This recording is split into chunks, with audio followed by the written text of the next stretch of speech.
नमस्कार, संसद टीवी में आपका स्वागत है। मैं हूं प्रतिबिंब शर्मा। संसद के शीतकालीन सत्र का आज 12वां दिन है। सदन की कार्रवाई शुरू होने से पहले हम हाजिर हैं राज्यसभा और लोकसभा में आज होने वाले कामकाज का पूरा ब्यौरा लेकर हमारे खास कार्यक्रम संसद में आज के साथ। जी हां, हम आपको बताएंगे कि दोनों सदनों के एजेंडे में कौन से महत्वपूर्ण कामकाज शामिल हैं। साथ ही समझाएंगे कि आज सत्ता पक्ष और विपक्ष की क्या रणनीति रहने वाली है सदन के भीतर।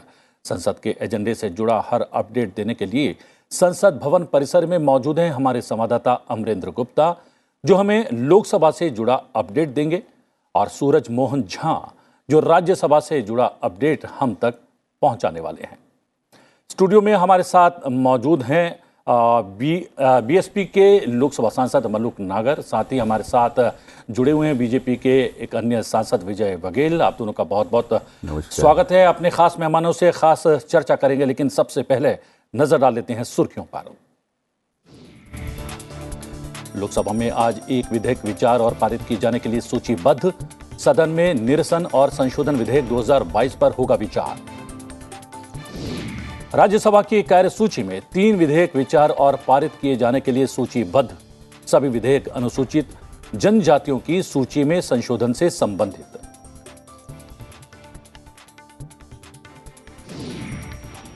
दोनों ही सदनों में सदस्य लोकहित से जुड़े मुद्दों को उठाने वाले हैं।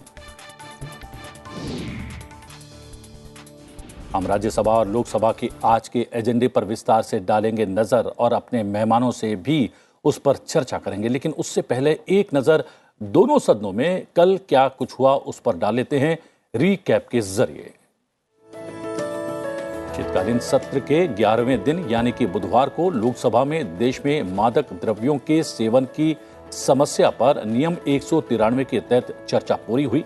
केंद्रीय गृह मंत्री ने चर्चा का जवाब दिया। लोकसभा से संविधान अनुसूचित जनजातियां आदेश 5वां संशोधन विधेयक 2022 पारित हुआ। विधेयक पर कुल 26 सदस्यों ने अपनी अपनी बात रखी। राज्यसभा से समुद्री जल दस्युता रोधी विधेयक 2022 पारित हुआ। विधेयक पर 19 सांसदों ने अपने विचार रखे। संसद के आज के एजेंडे की बात करें तो दोनों सदनों की कार्यसूची में अहम कामकाज शामिल हैं। सबसे पहले एक नजर डालते हैं आज लोकसभा में क्या है खास इस पर। लोकसभा में आज एक विधेयक विचार और पारित किए जाने के लिए सूचीबद्ध है। सदन में आज निरसन और संशोधन विधेयक 2022 पर चर्चा होगी। लोकसभा महासचिव राज्यसभा से प्राप्त संदेशों की जानकारी सदन को देंगे।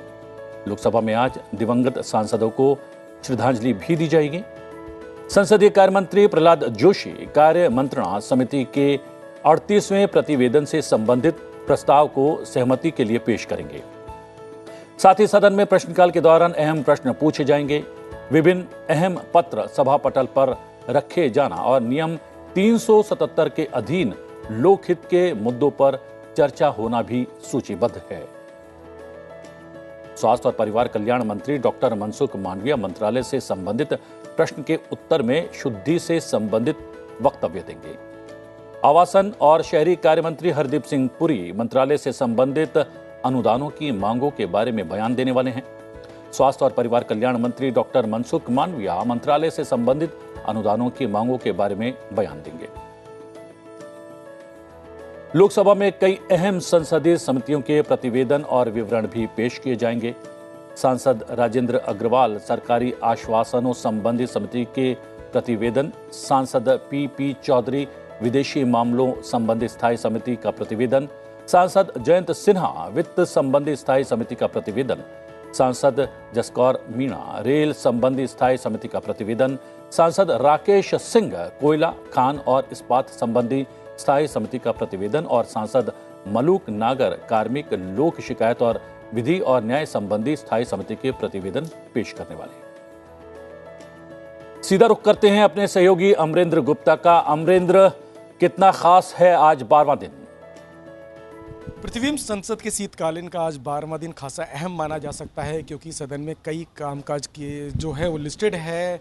और सबसे पहले जो लोकसभा अध्यक्ष दिवंगत सांसद जो हैं उनको श्रद्धांजलि देने वाले हैं। इसके अलावा प्रश्नकाल है, इसके अलावा नियम 377 के तहत चर्चा भी है। इसके अलावा कई कमेटियों की मीटिंग भी लिस्टेड है।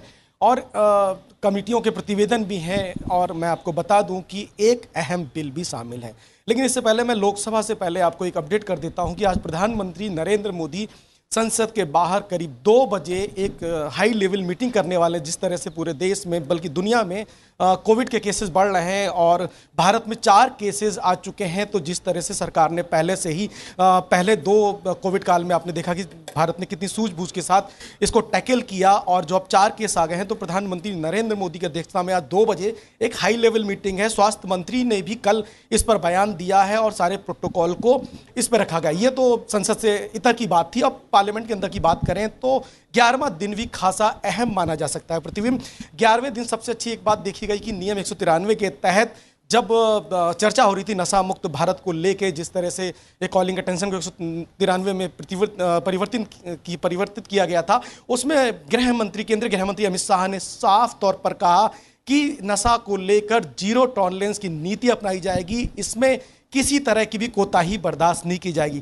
केंद्रीय गृह मंत्री अमित शाह ने साफ तौर पर यह भी कहा कि जिस तरह से सरकार के बीच जो कोऑर्डिनेशन है उसको हम 3 फेज में भारत सरकार काम करने वाली है। पहली कि सतत निगरानी की जाएगी, जिस तरह से स्टेट से बाहर और बल्कि पूरी दुनिया में नशा का जो कारोबार है, तो भारत में किस तरह से नशे की चीज़ें बढ़ रही हैं उस पर एक सतत निगरानी और जो एजेंसियां हैं उनको ताकत दी जाएगी। और तीसरे फेज में जागरूकता अभियान और जो अपना रिहैबिलिटेशन सेंटर्स हैं उस पर फोकस करके इसको मिटाने का प्रयास किया जाएगा। कल की चर्चा में बड़ी अच्छी एक बात ये देखने को मिली, सभी सांसदों ने लगभग पक्ष या सत्ता पक्ष या विपक्ष के लोगों ने पुरजोर तरीके से नशा मुक्त भारत की ओर आगे बढ़ने का प्रयास किया। इसमें राज्यों के कोऑर्डिनेशन और केंद्र सरकार के कोऑर्डिनेशन की भी बात की गई, और सबसे अच्छी एक बात यह भी कही गई कि जो प्राथमिक शिक्षा है उसमें भी नशा और इसके दुष्प्रभाव से लेकर कुछ किताबों में इसके पाठ्यक्रम में इसको शामिल किया जाए। तो एक अच्छी चर्चा कल नियम 193 के तहत देखने को मिली, जिसके बाद इसे पास किया गया। और एक अहम जो बिल था जो राज्यसभा से प्राप्त हुआ था, छत्तीसगढ़ के 12 जो जनजाति थे उनको शामिल करने के लिए, उसमें भी मैं आपको बता दूं कि भारत में जो जनजातियों का जो फीसदी आंकड़ा है वो 8.6% जनजातियां भारत में, यानी कि जनसंख्या के आधार पर बात करें तो 10 करोड़ 4 लाख जनजातीय जो समुदाय हैं वो भारत में निवास करते हैं। और जो अभी जो सूची है लगभग 740 प्रकार की जनजातियां भारत में, तो इनके प्रयास, इनके उत्थान के लिए मोदी सरकार लगातार काम कर रही है। जिस तरह से संसद में पिछले दिनों कई सारे बिल आए, लगभग 4 बिल जनजातियों के विकास को लेके आए। इसमें एक अच्छी बात है कि केंद्रीय मंत्री अर्जुन मुंडा ने साफ तौर पर कहा कि मोदी सरकार की ये योजना है कि जनजातियों को भी विकास की धारा में लाया जाए, क्योंकि कई बार ऐसा होता है कि जब विकास की धारा की होती है तो गांव तक या जनजाति लोगों तक नहीं पहुंच पाता, तो ये एक अच्छा बिल माना जा सकता है। हाँ अमरेंद्र, एक और बिल जैसा कि लगा हुआ है उस पर भी हम आपसे अपडेट लेंगे, लेकिन फिलहाल अभी तक की जो जानकारी आपने उपलब्ध करवाई है उस आधार पर हम अपने स्टूडियो में मौजूद 3 विशेषज्ञ मेहमानों से चर्चा को शुरू करते हैं। विजय वघेल जी, कल चर्चा हुई और चर्चा पूर्ण हुई कह सकते हैं, क्योंकि गृह मंत्री ने पटाक्षेप किया उस पर पूरी चर्चा का जवाब देकर। ये किस तरीके से मादक पदार्थों का जो सेवन उसका असर हो रहा है हमारे युवाओं पर या हमारे देश के लोगों पर, उसको लेकर चर्चा थी। कितनी सफल मानते हैं इस चर्चा को आप? ये बहुत अच्छी चर्चा हुई और सभी पार्टी के लोगों ने इस पर भाग भी लिया और सब ने ये चिंता जाहिर की कि पूरे देश में जिस तरह नशा के बहुत सारे जो तत्व हैं वो बढ़ रहे हैं, अनेक जगह इसकी सप्लाई हो रही है, ऐसा कोई राज्य नहीं है जो अछूता हो। भले ही हम माने कि बहुत सारे राज्यों में नशा मुक्ति का ऐलान किया गया है, सरकार उसके लिए कटिबद्ध है, लेकिन कहीं ना कहीं से ऐसे नशा के जो वस्तुएं हैं वो कहीं न कहीं से वहाँ बिक रहे हैं। और जब तक इसके लिए कड़ा कानून नहीं बनेगा, कानून तो बहुत है और लेकिन कानून ऐसा कड़ा कानून बने जिसके लिए एक विचार अभी सबने दिया है और सामूहिक रूप से सुझाव और विचार आए हैं, उसको लेकर माननीय गृह मंत्री जी अपने वक्तव्य में भी कहे। और ये पूरे देश की चिंता है, पूरे देश ही नहीं, विश्व की चिंता है। इसलिए हम माने कि भारतवर्ष में निश्चित रूप से इस बात को लेकर ये अच्छा विधेयक माननीय गृह मंत्री ने प्रस्तुत किया और जिसके बारे में सबकी सहमति सर्वसम्मति से रही। हम बता दें कि ये 193 के तहत, नियम 193 के तहत इस पर चर्चा की गई थी और चर्चा का जवाब दे रहे थे गृह मंत्री अमित शाह। लेकिन हमने देखा मलूक नगर जी कि जो अवैध व्यापार है नशे, मादक द्रव्यों का, मादक द्रव्य पदार्थों का, उसके साथ तकनीक समाहित होती जा रही है समय के साथ साथ, तो इसलिए इस पर रोकथाम थोड़ी सी दुरूह हो गई है। जब चर्चा चल रही थी तो कुछ माननीय सांसदों ने इस और इशारा भी किया और विशेष रूप से पंजाब के कुछ क्षेत्रों में सीमा पार से जिस तरीके से ड्रोन के जरिए यहाँ पर नशे की खेप पहुंचाई जा रही है, उसको लेकर चिंता जाता है। कितनी अहम थी ये चिंता? देखिए, इसमें कल समय की कमी की वजह से मुझे बोलने का मौका तो नहीं मिला, पर मैंने ज़्यादातर सांसदों को सुना और माननीय गृह मंत्री जी को सुना।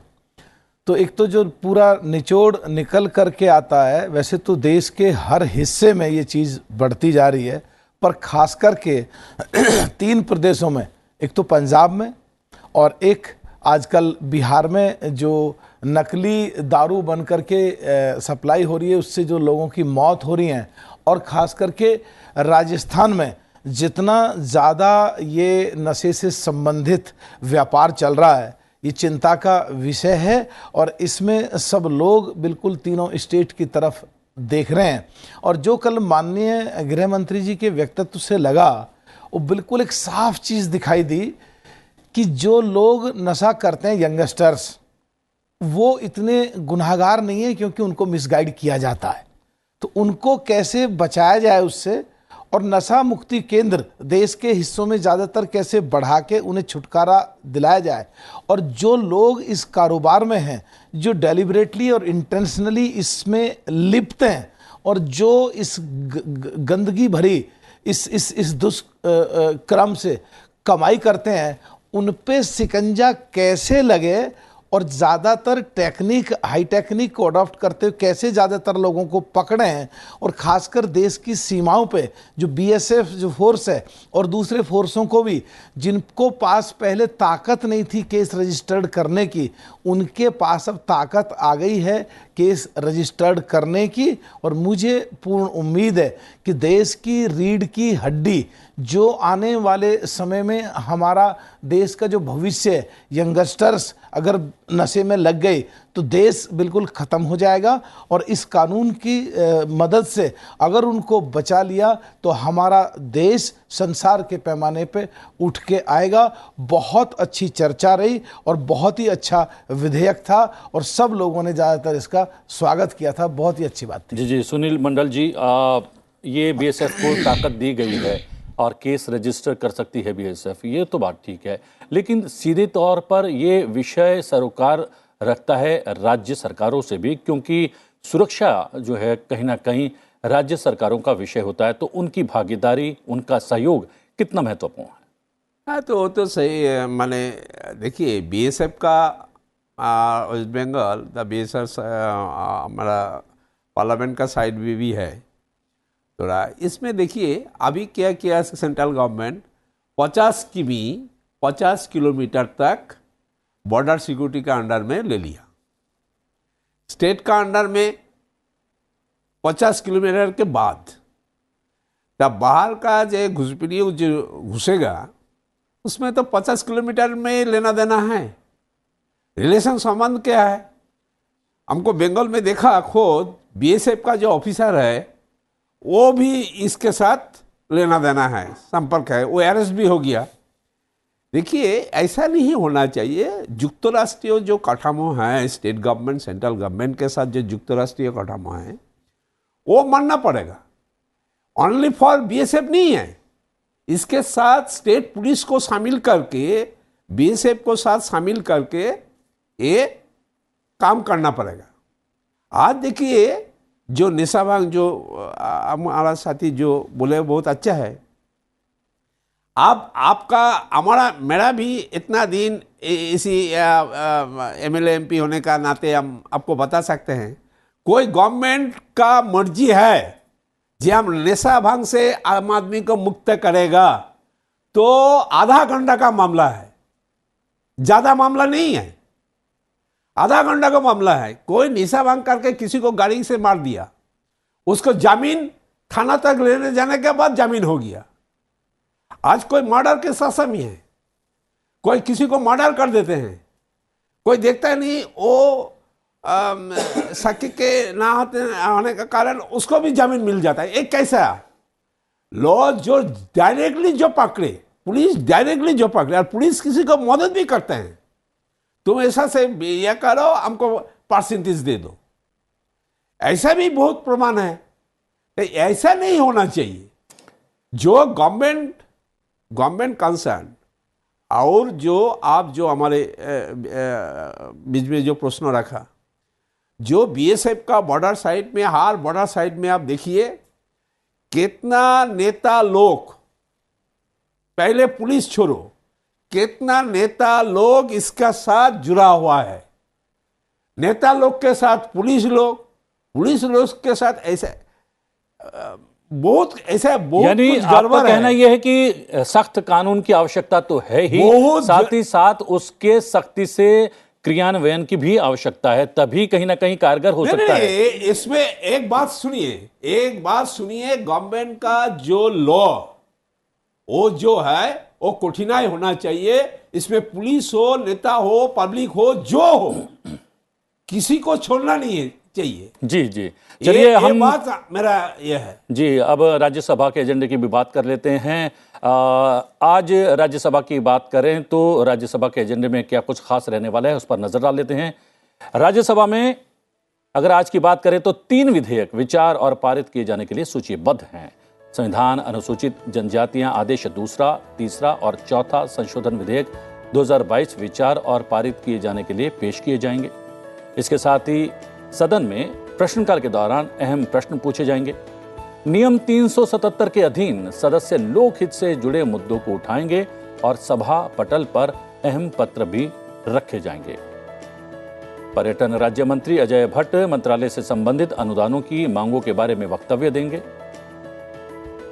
उच्च सदन में विभिन्न प्रतिवेदन और विवरण पेश किए जाने भी सूचीबद्ध हैं। सांसद पी विल्सन कार्मिक, लोक शिकायत, विधि और न्याय संबंधित स्थायी समिति के प्रतिवेदन, सांसद दीपक प्रकाश कोयला खान और इस्पात संबंधी स्थायी समिति के प्रतिवेदन, सांसद डॉक्टर अशोक कुमार मित्तल विदेशी मामलों संबंधी स्थायी समिति का प्रतिवेदन, सांसद डॉक्टर अमर पटनायक वित्त संबंधी स्थायी समिति का प्रतिवेदन और सांसद नरहरि अमीन रेल संबंधी स्थायी समिति का प्रतिवेदन सदन में पेश करेंगे।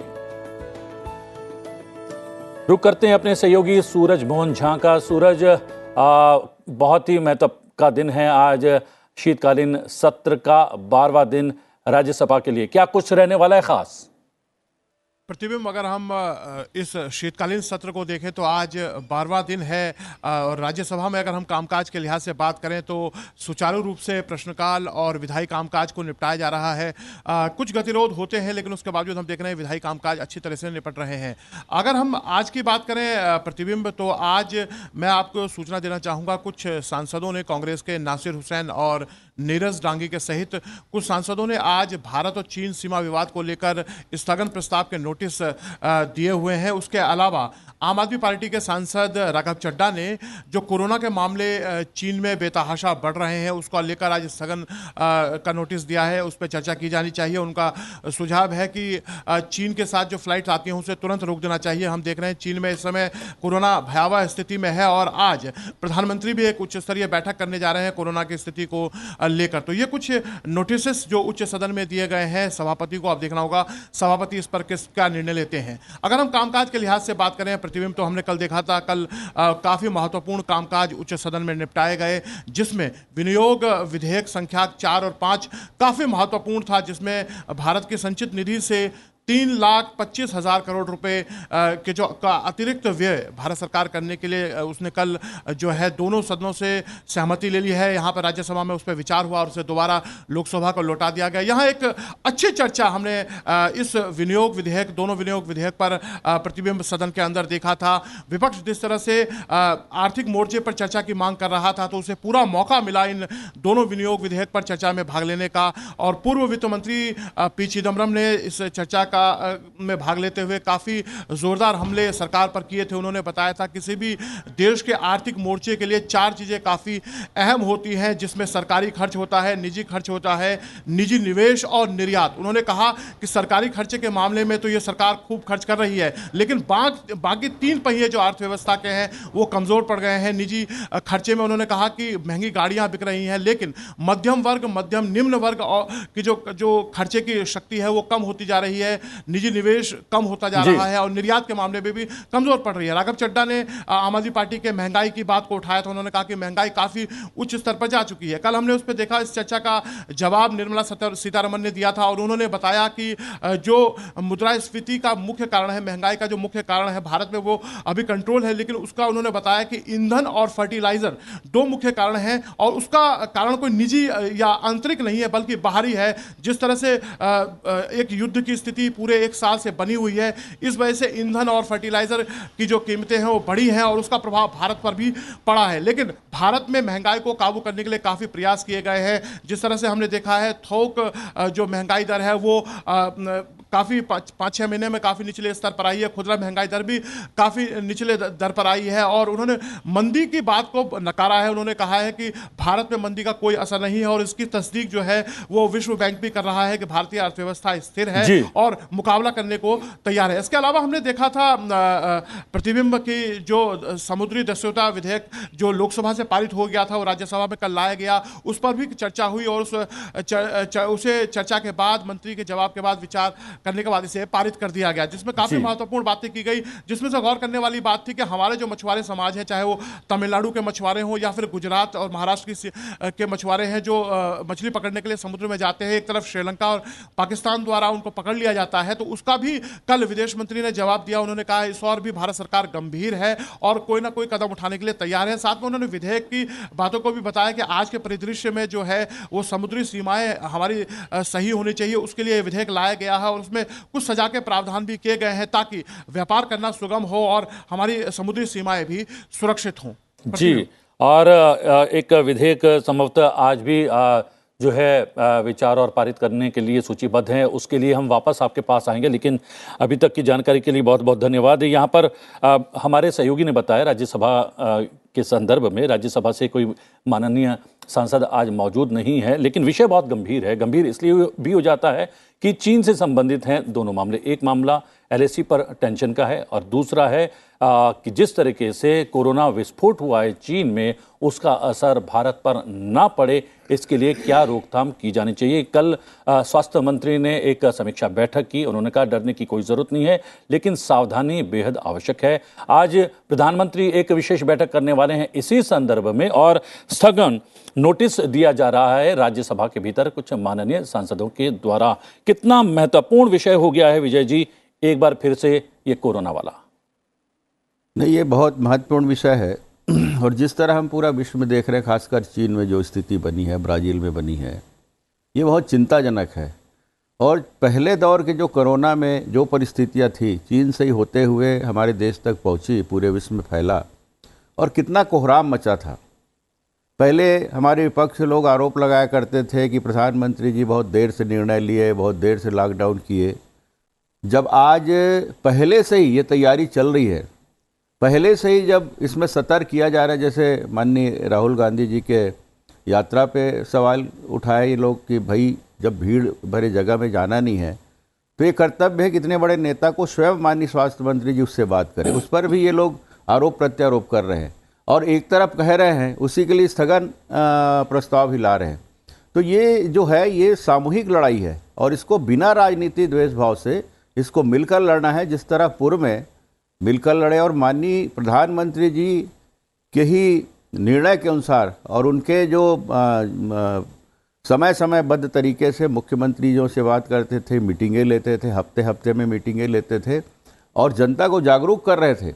हमारे यहाँ निर्मित वैक्सीन से जिस तरह अपने ही देश में नहीं, पूरे देश के, पूरे विश्व के बहुत सारे देशों में जिसकी सप्लाई हुई, उसको भी विपक्ष के लोग कुछ उस पर भी टीका टिप्पणी कर रहे थे। ये बहुत निंदनीय बात है और शोभनीय बात है जी। इसलिए आज जो परिस्थिति बन रही है पूरे विश्व में, उसमें हमारा देश कैसे बचे, उसके लिए हम लोग पहले से इसके लिए कटिबद्ध है और प्रधानमंत्री जी, माननीय स्वास्थ्य मंत्री जी इसके लिए अभी से चर्चा करना शुरू कर दिया, जिसमें सारा देश इस बात के लिए हामी भर रहे हैं और वो सब देख रहे हैं कि क्या यहाँ पे हम लोग किस तरह ये इस दौर के जो कोरोना है उसमें हम बच सके।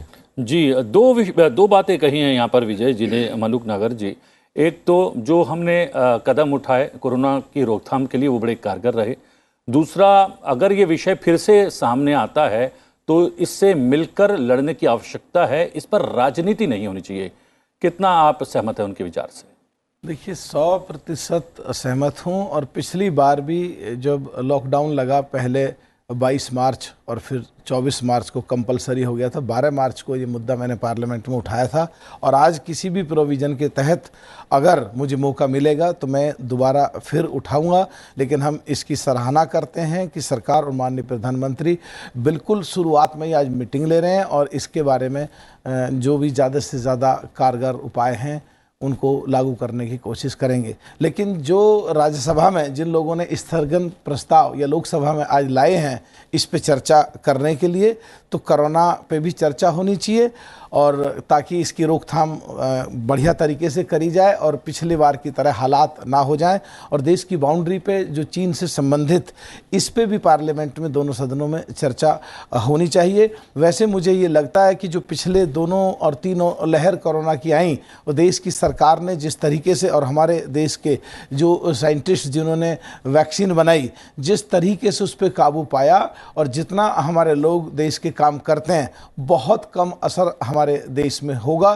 फिर भी इतनी ज़्यादा सावधानी बरत रहे हैं, ये बहुत अच्छी बात है, इसकी हम सराहना करते हैं। सुनील मंडल जी, माना यह जा रहा है कि जिस तरीके से हम पूरे देश को लगभग दोनों डोज तो अभी लग चुकी है, इतनी बड़ी संख्या में चीन अपने लोगों को कोरोना की डोज नहीं पहुंचा सका, एक बात।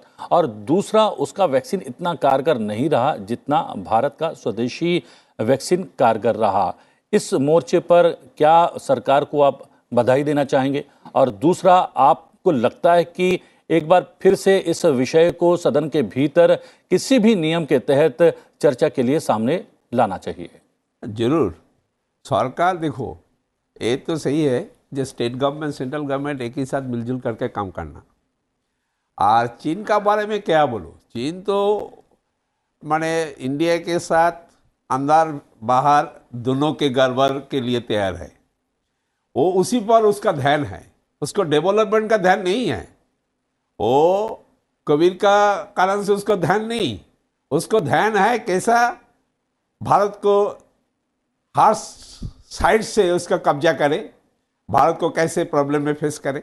हमको पहले आम आदमी को भी बताना और सरकार को भी बताना है, ये चीन के बॉर्डर में पूरा रेस्ट्रिक्शन कर दो, एयर भी बंद कर दो, उसके साथ पूरा बंद कर दो। जो चीना कोई ये हमारा साथ लेना देना नहीं है। और हमको विश्वास है और सेंट्रल गवर्नमेंट को और एक काम करना पड़ेगा, हर स्टेट का साथ अभी जल्दी हमारा हेल्थ मिनिस्टर भी गुड, वो बहुत अच्छा काम करता है, वो हमारा साथ देखा बहुत अच्छा है। हेल्थ मिनिस्टर को भी रिक्वेस्ट करें जो हर स्टेट का साथ मिलजुल करके कैसा प्रॉब्लम है, कैसा प्रॉब्लम सॉल्व करना है, पहले से शुरू कर दे।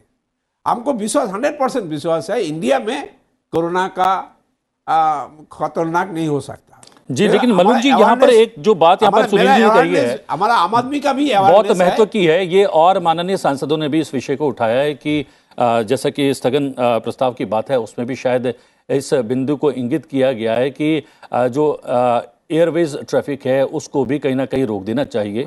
लेकिन जितना सख्त कदम चीन को लेकर इस सरकार ने उठाया है, हम देख रहे हैं कि अमेरिका भी जो है बड़ी बड़ी बातें करता रहता है गाए बगाए, लेकिन बहुत सख्त कदम अभी तक चीन के खिलाफ उठाए नहीं गए हैं। लेकिन यहाँ पर सैकड़ों चीनी ऐप, चीनी कंपनियों पर नकेल कसी गई है।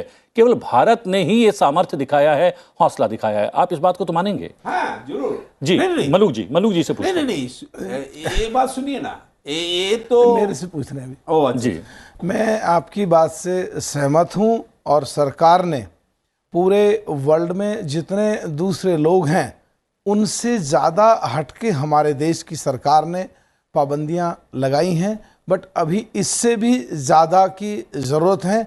कोई भी ट्रेड बिल्कुल उनके साथ रोका जाए और बिल्कुल इस तरीके से जो सीमा पे चीनी लोग जिस तरह की हरकत कर रहे हैं, ये कोरोना के बाद में जितना पूरा संसार और हमारा देश भी इम्पैक्ट हुआ, और भी ज़्यादा सख्ती के साथ तमाम चीज़ें रोक देनी चाहिए। जो आपने एयरलाइन की बात की, चाहे व्यापार की बात हो, तमाम चीज़ों को, जिससे पूरे वर्ल्ड में एक मैसेज जाए कि आज की तारीख में भारत देश एक नया देश, एक नई ताकत है। और वहाँ के माननीय प्रधानमंत्री में वो ताकत है कि पूरे वर्ल्ड में सबसे आगे जाके चाइना की खिलाफत वो कर सकते हैं। ये मैसेज देना चाहिए पूरे वर्ल्ड में इंडिया की लीडरशिप करने के लिए भी और देश के हितों को ध्यान में रखते हुए भी। जी। लेकिन विजय जी, पूरा विश्व एक ग्लोबल बन गया है और सभी देश एक दूसरे से जुड़े हुए हैं। और व्यापार की बात करें तो अंतर्राष्ट्रीय व्यापार के भी कुछ अपने नियम हैं। तो क्या उन नियमों को ताक पर रखकर ऐसा किया जा सकता है? कितना चुनौतीपूर्ण होगा किसी भी सरकार के लिए ऐसा करना? प्रतिबिंब जी, मेरा कहना यह है कि देश की सुरक्षा से बड़ा कोई नियम कानून नहीं है। पहले देश की सुरक्षा, अपने जनता की सुरक्षा, उसके बाद बाकी नियम कानून। ऐसे नियम कानून भी जो हम विश्व के जो पटल पर लाकर, और आज देखिए चीन के खिलाफ तो 95% देश है। अभी आप ही ने कहा कि भारतवर्ष ऐसा देश है जो पूरी ताकत के साथ चीन के खिलाफ खड़ा है और चीन के खिलाफ लड़ रहे हैं, उनके साथ कई प्रतिबंध लगा रहे हैं। बाकी जो अमेरिका जैसे देश है और बड़े देश है, रशिया जैसे, वो लोग समझौतावादी करते हैं। लेकिन आज भारत को देखिए कि क्या ये नहीं लगता कि हमको एक एक लोगों से पूछिए, छोटे से बच्चे को पूछिए कि चीन को सीधी तरह से उसकी मुंह की खानी चाहिए और इसके लिए पूरा देश खड़ा है। ये संकल्प के साथ प्रधानमंत्री जी को ताकत देते, सरकार को ताकत देते और उसके लिए विपक्ष भी सहमत है। आज आप चर्चा से आप महसूस कर सकते हैं ये जन जन की बात है और इसके लिए हम जिस तरह भी लड़ना हो लड़े, ये सभी वर्गों का संकल्प है। जी। कुछ विधेयक भी सूचीबद्ध हैं। लोकसभा की अगर बात करें तो लोकसभा में आज निरसन और संशोधन विधेयक 2022 विचार और पारित किए जाने के लिए पेश होगा। केंद्रीय कानून और न्याय मंत्री किरेन रिजिजू ने इसे 19 दिसंबर को सदन में पेश किया था। इस विधेयक के जरिए पुराने और अप्रचलित कानूनों को निरस्त किया जाएगा। इस प्रकार के विधेयक सदन में साल 2014 से पेश किए जा रहे हैं। इस विधेयक से पहले अब तक 7 ऐसे विधेयक सदन में पेश और पारित हो चुके हैं। सीधा रुख करते हैं अमरेंद्र गुप्ता का, अपने सहयोगी का। अमरेंद्र, कितना महत्वपूर्ण है ये विधेयक? प्रतिबिंब, ये खासा अहम विधेयक माना जा सकता है। जिस तरह से अभी तक प्रधानमंत्री नरेंद्र मोदी की सरकार में इस विधेयक को 7 बार पेश किया जा चुका है और अभी तक मैं आपको बताऊं कि पिछले हफ्ते राज्यसभा में जब कानून मंत्री किरेन रिजिजू ने कहा था कि 1486 ऐसे पुराने कानून जो अपना औचित्य खो चुके थे, तात्कालिक परिस्थितियों में बनाए गए थे, मैकाले युग की वो परिकल्पना थी जो आज भी कानून की किताबों में थे, उनको रद्द किया जा चुका है। मैं आपको बता दूं ये एक लंबी प्रक्रिया है। सबसे पहले 2004 में जब अटल बिहारी वाजपेयी की सरकार थी तो उन्होंने उन कानूनों को खत्म कर दिया था जो उस तात्कालिक दौर में जिनकी उपयोगिता खत्म हो चुकी थी, जिनकी कोई उपयोगिता नहीं थी। उसके बाद सबसे ज़्यादा अगर कानून हटाने का जो काम हुआ है प्रधानमंत्री नरेंद्र मोदी की सरकार में हुआ है। 1487 कानून अभी तक समाप्त हो गए हैं और इस बिल के माध्यम से 60 पुराने कानून जो बेकार हो चुके थे उनको निरस्त करने का प्रावधान किया गया है। इसमें से कई कानून तो 100 से 135 और 137 साल पुराने भी हैं। मैं आपको बता दूं कि विधि आयोग जो है लगातार सरकार को अपनी एक रिपोर्ट देता है, जिसके माध्यम से वो उन कानूनों को एनालिसिस करता है जो वर्तमान परिस्थितियों में जिनका औचित्य नहीं है। विधि आयोग ने लगभग 250 कानून को समाप्त करने की एक रिपोर्ट दी है, जिसके बाद प्रधानमंत्री कार्यालय और भारत सरकार ने मिलकर उस रिपोर्ट को अध्ययन किया है और धीरे धीरे इन 7 फेजेस में इन कानूनों को समाप्त किया गया है। प्रतिबिंब कानून की किताबों में जो कानून दर्ज हैं, भले उसकी उपयोगिता इस वक्त नहीं हो, लेकिन सरकार का मानना है, कानून के जानकारों का मानना है कि उनके दुरुपयोग करने की जो वो परसेंटेज होती है वो बनी रहती है। इसलिए उस कानून की किताबों में उस तरह के जो औचित्य खो चुके कानून हैं उनको समाप्त करने की ये परिकल्पना है, जिस पर काम हो रहा है। कानून की किताब के मुताबिक इस वर्ड को जो अंग्रेजी में कहते हैं इस पीरियोडिक स्प्रिंग, यानी कि deleting of the status book, कानून की किताबों से वो पन्ने हटा के और फिर जो नए कानून संशोधित करके लाए जाते हैं उनको लगाया जाता है। तो एक अहम कानून माना जा सकता है। आज भी मैं आपको बताऊं, हावड़ा कानून आज भी देश में लागू है। ये मैकाले के जमाने का बना हुआ कानून जिसकी उपयोगिता आज नहीं है प्रतिबिंब। तो एक अच्छा कदम सरकार का और नरेंद्र मोदी सरकार की प्रारंभ से ये परिकल्पना रही है। ट्रांसफॉर्मिंग इंडिया के एक वक्तव्य में उन प्रधानमंत्री जी ने साफ तौर पर कहा था कि उनका मकसद देश के तात्कालिक परिस्थितियों के जो कानून थे उनको समाप्त करना है, वर्तमान परिस्थिति में जिनका कोई महत्व नहीं, औचित्य नहीं है। तो एक बड़ा बिल माना जा सकता है। और मैं बता दूं कि सत्ता पक्ष और विपक्ष, मुझे लगता है दोनों लोग का खासा सहयोग मिलेगा और ये बिल आज पारित कर लिया जाएगा। जी, और सत्ता पक्ष और विपक्ष के माननीय सांसद हमारे साथ मौजूद है। विजय जी, सत्ता पक्ष की होने की वजह से आपको पहले मैं पूछना चाहूँगा कि कितना महत्वपूर्ण विधेयक है। इस विधेयक के जरिए बहुत सारे पुराने कानून अपने आप ही निरस्त हो जाएंगे। ये बहुत महत्वपूर्ण कानून है और जिस तरह हम लोग जानते हैं कि लगभग 2000 कानून को निरस्त कर दिया गया आज तक, आज़ादी के बाद से। और अभी हमारे एंकर भी हमारे रिपोर्टर भी बता रहे थे कि 1487 कानून मोदी जी के कार्यकाल में हुए। 8 सालों में 1487 कानून खत्म करना वाकई में ये काबिल तारीफ है। और ये जो अभी कह रहे थे ना कि बहुत सारे कानून तो 135 साल पहले बने हैं, क्या आवश्यकता है उसकी? उस समय अंग्रेजों के ज़माने में बने हुए कानून को आज तक हम लागू रखें, ये हम सब के लिए सोचनीय विषय है। और सबसे बड़ी बात यह है, और उस समय जो अंग्रेज अपने स्वार्थ के लिए भारतवासियों को परेशान करने के लिए बनाए गए थे, ऐसे कानून भी आज यहाँ है। इसलिए आवश्यकता है कि समयबद्ध तरीके से ऐसे कानूनों को रद्द करे और तात्कालिक परिस्थिति में जो कानून होनी चाहिए वो कानून बनाए। जी, जो बात मैं पूछना चाह रहा था, विजय जी ने उसको अपनी बात में रख दिया है अमनूक जी, कि बहुत सारे कानून तो ऐसे हैं जो भारतीयों को प्रताड़ित करने के लिए कहीं अंग्रेज सरकार ने बनाए थे, वो भी आज तक चले आ रहे हैं। तो एक कहीं ना कहीं सराहनीय और स्वागत योग्य कदम इसको माना जाना चाहिए, इस विधेयक को। बिल्कुल स्वागत योग्य है। और जो बाबा आदम के ज़माने के अंग्रेज़ों में भी बहुत सरकार उन्होंने चलाई, उस समय के जो कानून थे जो आज बिल्कुल इर्रिलेवेंट हैं, उनको बिल्कुल निरस्त करना चाहिए। लेकिन आज का जो ये अमेंडमेंट या नया बिल आ रहा है, निरसन और संशोधन बिल, इसमें एक चीज़ ज़रूर है, कहीं ऐसा ना हो कि देश के किसी भी समुदाय या देश के किसी भी जनजाति या पिछड़ी जाति या अक़लियत के लोग या शेड्यूल कास्ट के लोगों के कहीं हितों की रक्षा ना रह जाए, ऐसा कोई कानून ख़त्म नहीं होना चाहिए। देश हित और जनहित में, और जो बिल्कुल इर्रिलेवेंट हैं उनको बिल्कुल हटाना चाहिए।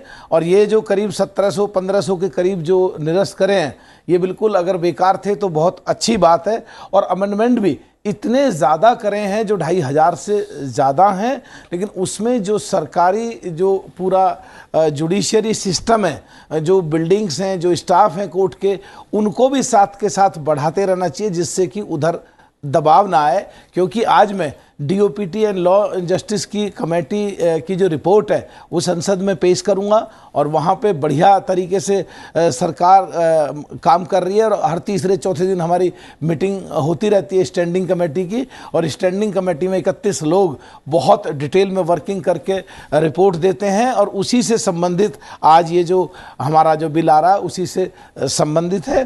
तो ये बहुत अच्छी बात है कि साफ सुथरा काम करके जो आज के युग में जो चीज़ें हैं उनको रखना चाहिए, जो बेकार पड़ी हैं 150 साल पहली 100 साल पहली, उनको बिल्कुल एकदम हटा देना चाहिए। सुनील मंडल जी, ये जैसा कि हमारे सहयोगी अमरिंदर भी बता रहे थे कि ये एक ऐसा विधेयक है जिसको लेकर बहुत ज़्यादा विरोध सदन के भीतर नहीं होगा। सत्ता पक्ष और विपक्ष मोटे तौर पर इससे सहमति हैं कि जो कारगर नहीं रहे हैं कानून, उनको निरस्त हो जाना ही ठीक है। नहीं, देखिए, अंग्रेज हमारा देश में 200 साल राज किया। किस लिए किया तो सबका मालूम है। बाबा साहेब अम्बेडकर जो कानून बना के गया वो कितना उसका रिजल्ट मिला। आज तक बाबा साहेब अम्बेडकर आफ्टर इंडिपेंडेंस, हम स्वाधीनता के बाद वो कानून बनाया। वो कानून का जो सिस्टम है, वो कानून के जो सरकार का पालन करना, सरकार आम आदमी का जो हमारा साथी बोला जी SC ST कम्युनिटी अदर जो बेनिफिशियरी, इसको जो है इसको क्या रिजल्ट मिला। कानून बनाने नहीं ये है, कानून बनाएंगे और कानून का टाइप रहेंगे, ऐसा नहीं होना चाहिए। कानून बनाने का साथ उसको लागू, उसको यूजफुल, उसको जो यूज करना। एवं सरकार, देखिए आज ऐसा भी हमारा पार्लियामेंट का अंदर में तो लोकसभा का तीनों है सांसद, आप देखिए विपक्ष दल का जो चर्चा है वो जो चाहते हैं, हर गवर्नमेंट एक अमेंडमेंट लेकर आया। अमेंडमेंट में जो पॉलिसी जो कानून का वार्ता वो दे रहा है वो no change is there. This is the problem है। हमारा साथी बोला जी स्टैंडिंग कमेटी में चर्चा, स्टैंडिंग कमेटी चर्चा हो, हर पार्टी का आदमी है। अभी पार्लियामेंट में भी हर पार्टी का आदमी है। इसमें चर्चा होने का बाद विरोधी को, जो विरोधी पक्ष है उसको जो डिमांड है उसका थोड़ा समझो।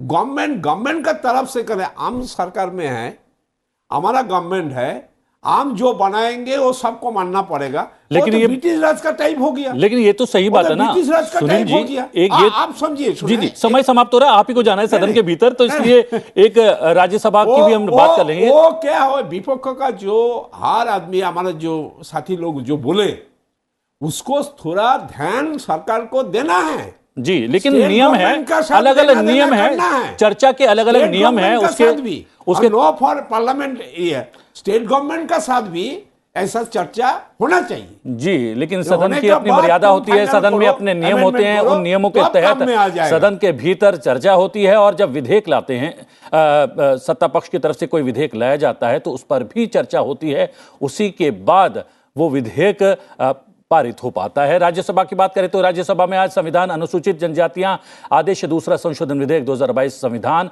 अनुसूचित जनजातियां आदेश तीसरा संशोधन विधेयक 2022 और संविधान अनुसूचित जनजातियां आदेश चौथा संशोधन विधेयक 2022 विचार और पारित किए जाने के लिए पेश किए जाएंगे।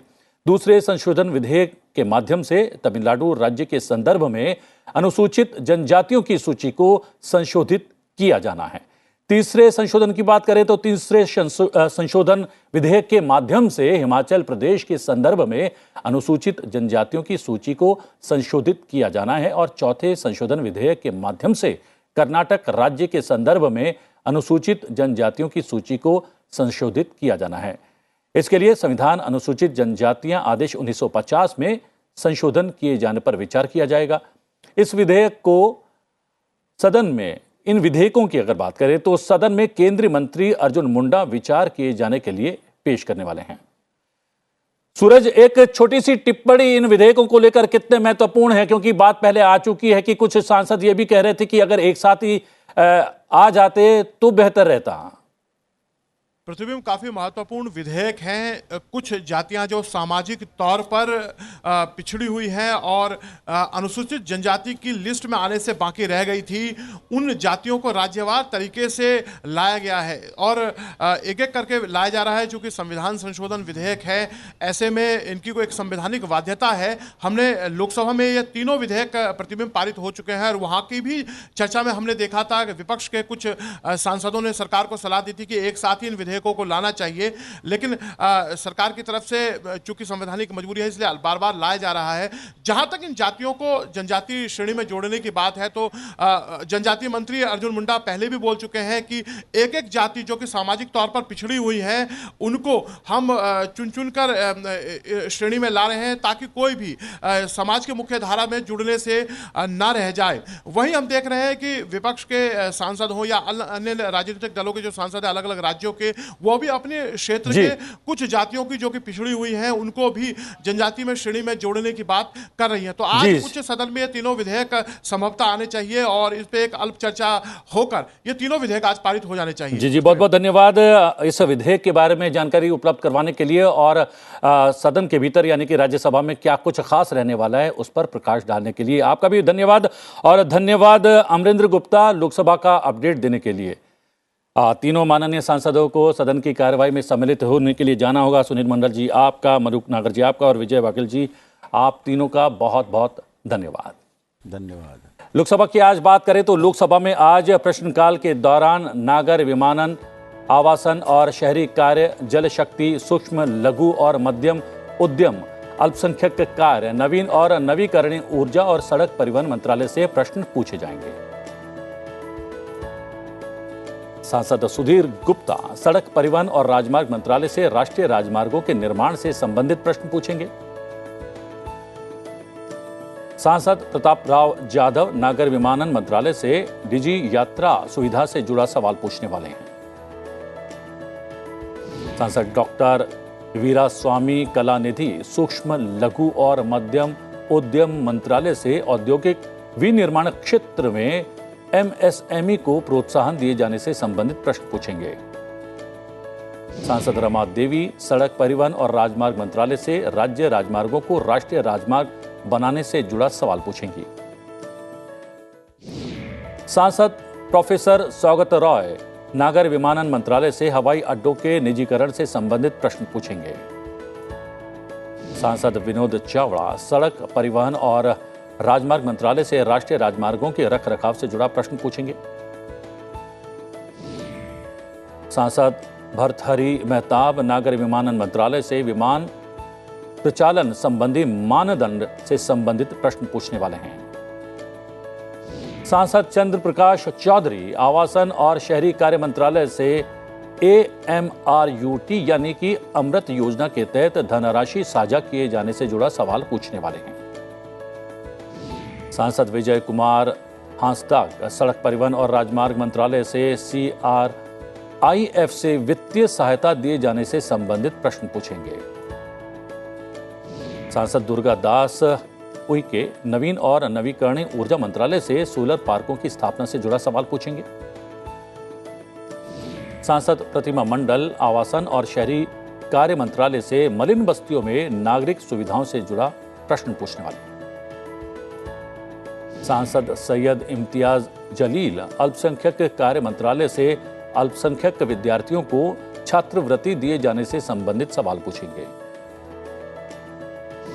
सांसद के षणमुग सुंदरम सूक्ष्म लघु और मध्यम उद्यम मंत्रालय से MSME के पुनरुद्धार हेतु वित्तीय सहायता से जुड़ा सवाल पूछने वाले हैं। सांसद हैबी ईडन आवासन और शहरी कार्य मंत्रालय से कोचीन स्मार्ट सिटी परियोजना से संबंधित सवाल पूछने वाले हैं। सांसद सु थिरुनवुक्करास नागर विमानन मंत्रालय से विमानन क्षेत्र को हानि होने से जुड़ा सवाल पूछने वाले हैं।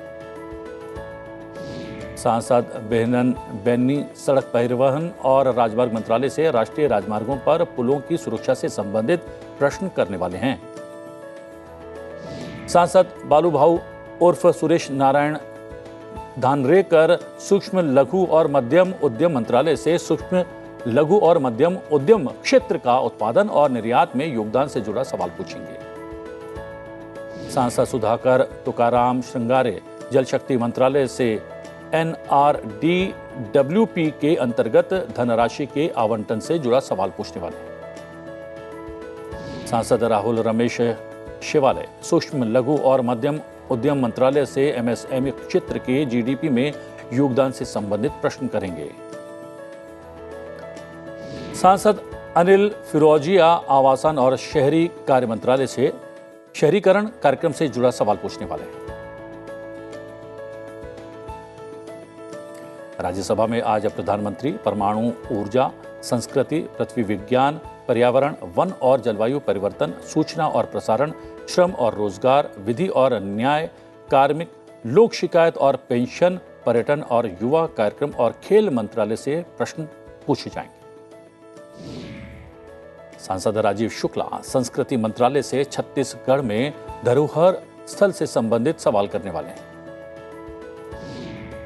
सांसद डॉक्टर CM रमेश संस्कृति मंत्रालय से पुरालेखीय अभिलेखों के संरक्षण के लिए उठाए जा रहे कदमों से जुड़ा सवाल पूछेंगे। सांसद डॉक्टर सोनल मानसिंह पर्यटन मंत्रालय से विदेशी पर्यटकों को आकर्षित करने के लिए पर्यटन को बढ़ावा दिए जाने से संबंधित सवाल पूछेंगे। सांसद डॉक्टर अशोक वाजपेयी प्रधानमंत्री कार्यालय से सूचना आयोग द्वारा हाइब्रिड मोड में सुनवाई किए जाने से जुड़ा सवाल पूछने वाले हैं। सांसद पवित्र मार्गरेटा उत्तर पूर्वी क्षेत्र विकास मंत्रालय से उत्तर पूर्वी परिषद को आवंटित धनराशि से संबंधित प्रश्न करने वाले हैं। सांसद M मोहम्मद अब्दुल्ला पर्यटन मंत्रालय से जातिथ्य क्षेत्र में महिला कर्मचारियों से जुड़े मुद्दे से जुड़ा हुआ सवाल पूछने वाले हैं।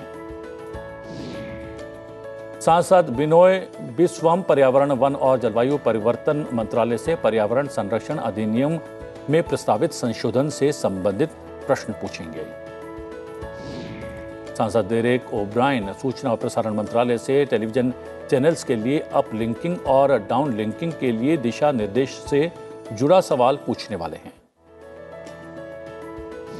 सांसद अनिल देसाई प्रधानमंत्री कार्यालय से भारत के इतिहास के वैज्ञानिक साक्ष्य से संबंधित सवाल पूछने वाले हैं। सांसद डॉक्टर अशोक कुमार मित्तल श्रम और रोजगार मंत्रालय से बेरोजगारी दर से जुड़ा सवाल पूछेंगे। सांसद डॉक्टर धर्मस्थल वीरेंद्र हेगड़े सूचना और प्रसारण मंत्रालय से डिजिटल समाचार पोर्टलों के लिए विनियमन से संबंधित प्रश्न पूछने वाले हैं। सांसद रजनी अशोक राव पाटिल विधि और न्याय मंत्रालय से लिव इन रिलेशनशिप को कानूनी मान्यता दिए जाने से जुड़ा सवाल पूछेंगे। सांसद विक्रमजीत सिंह सांस्कृतिक मंत्रालय से पंजाब के सांस्कृतिक विकास से संबंधित प्रश्न करने वाले हैं।